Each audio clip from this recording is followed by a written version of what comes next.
Hi, this is Andrea, and what you're looking at is the screen for the 10.1-inch Android tablet by Dragon Touch. This one's the Plus version. There's a non-Plus version, and what makes this Plus is the fact that this one actually has FM radio. You'll see it here. If I touch that, it's going to tell me that I actually need to have an antenna, which, you know, I don't happen to have an antenna. What I have is headphones. You would add your headphones, have your headphones on, and that acts as the antenna for the FM radio. But FM radio on a tablet is pretty rare. So if you didn't have Wi-Fi, you could use this to at least maybe pick up some local stations, which I think is a cool feature. The other thing that you can do with this one is it says GPS. Now, I mentioned this in the written review. Actually, there is no GPS. What you have is Google Maps.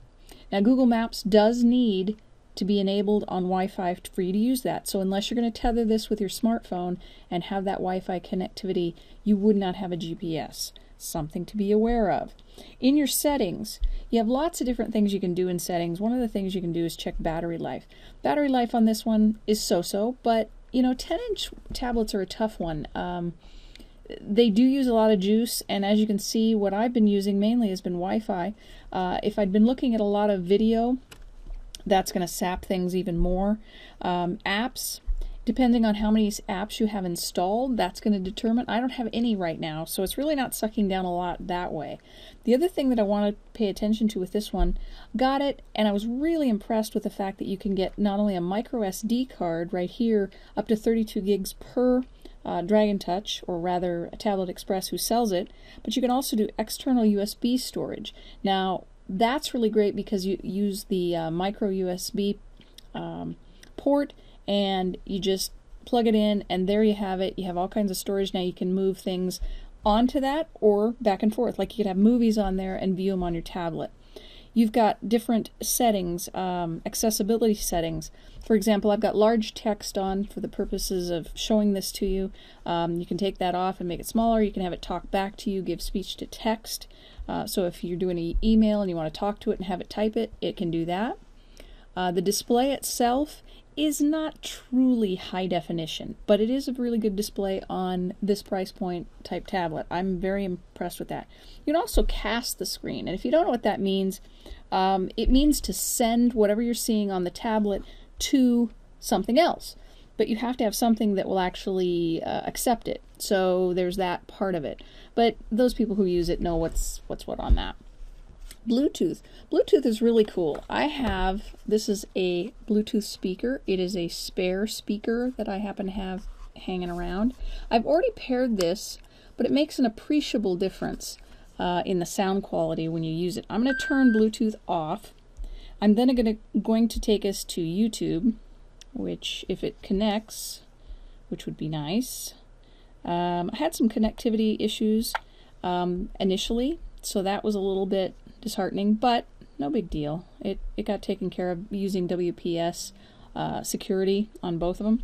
Okay, we're going to go ahead and play Maroon. We'll get it started. You can hear the sound coming through the tablet, which is actually pretty darn good, all things considered. December 6, 2014. Now I'm going to go ahead and pair it. Every wedding we possibly can. It's going to be awesome. Okay.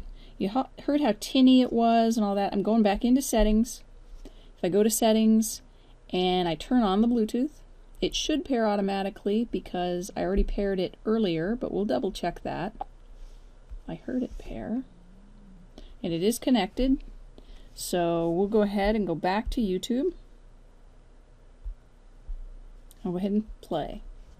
I'm late. What's your door for you, Mr. Nand? Totally different depth to the sound, just connected by Bluetooth. Let's do it. So you can see why watching videos, watching or listening to music or anything would be a totally different experience with Bluetooth.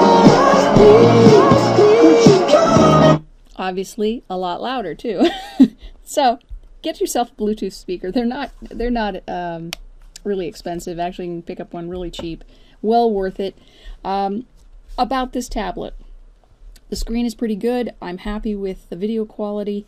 The cameras themselves are not great. The video quality is not great. You know, that's something you can't really fix, but You've got the trade-off of the great amount of storage you've got in this. You've got some basic apps, but you can add a whole lot more in the Google Play Store. Right here's that icon. It'll pop up. You just go ahead and set up your account.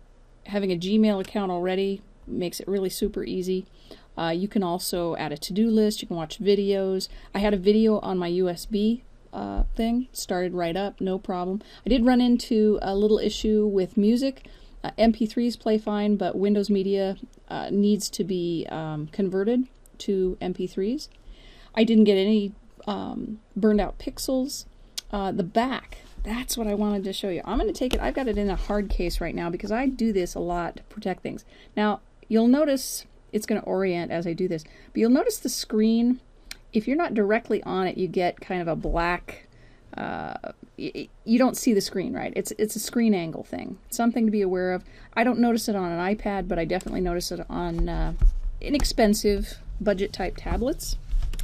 Now on the back, I'll show you the back. It's just, it's a hard plastic, a little harder than some. Now, if I can show you, all I'm going to do is run my finger behind the tablet and right around. Let's see if I can show you. The angle is tough. Even when I see it, you might not. Let's see if I can do it. In a way, this is good that I can't show you this, because some tablets I have no problem. Okay, I'm seeing it a little bit in the lower left-hand corner. Let's see. There it is.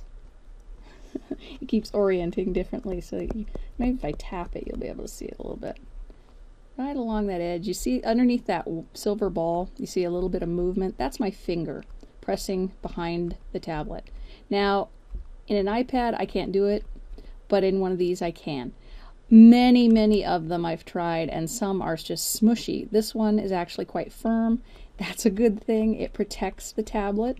The processor in this is pretty zippy. I'd kind of like to keep it and use it for a while. I think most users will be happy with this $100 price point or so. But be aware, you're going to want to have it in a hard case, because this is a vulnerability, and it's across the board. I can do it in the middle here too. See, on the red ball? Yeah. It's a flexibility thing in the case itself, and it really is just a matter of, these are cheaper build quality. It's not bad for what it is. It's just you have to be aware that that's part of the deal. I hope this has been helpful to you. I hope that you understand that I don't want to bash this product, because I think a lot of people will really like it. And I think it's at its price point and it's picked at its size. You've got a lot of great stuff here. I think that watching videos on it can be very enjoyable. But you can tell, you definitely get loud. I can turn it off. You definitely get loud, but the sound being loud is not necessarily clear. So think about a Bluetooth headset or a Bluetooth speaker to go with it, and you may just find this one to be something that really makes you happy. I hope this has been helpful. If you have any comments or questions, leave them for me, and I'll do my best to answer them. Thanks for watching the video.